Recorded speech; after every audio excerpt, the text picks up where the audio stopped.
Jeremiah from Aquaponics. Here to talk to you today about putting some bling on your pipes, by which I mean insulation.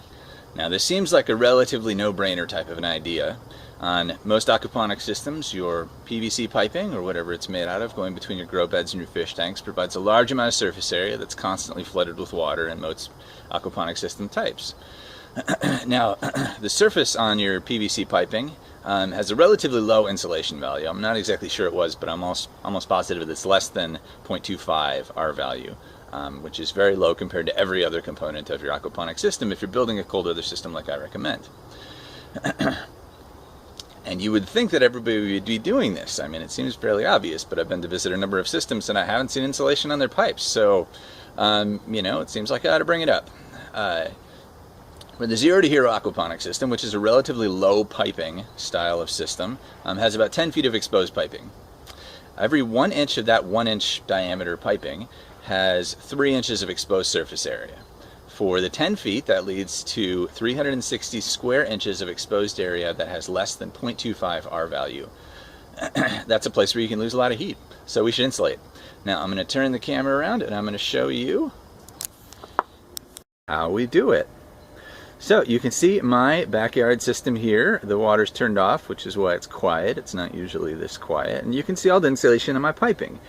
Now, the trouble is, the insulation that we use here is a relatively large diameter insulation. You can see I'm using 1 1/4 inch piping for my system.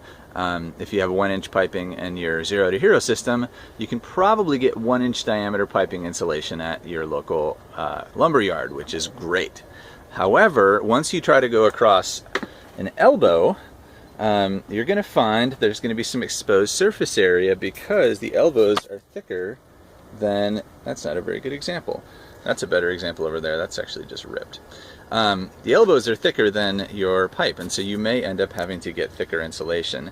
You can cut a little channel, you know, a little angle in your insulation and fold it around your elbows, and it works okay. Now, the reason that you see all these zip ties, insulation usually comes with a self-adhesive strip that closes itself.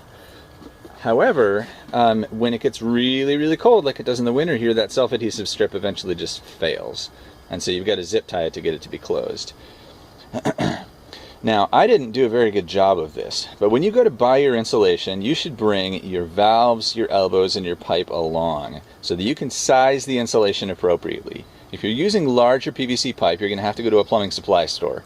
And they don't like homeowners. They really prefer to sell to contractors. Some actually outright refuse to sell to homeowners, and so you have to persuade them that you're a contractor.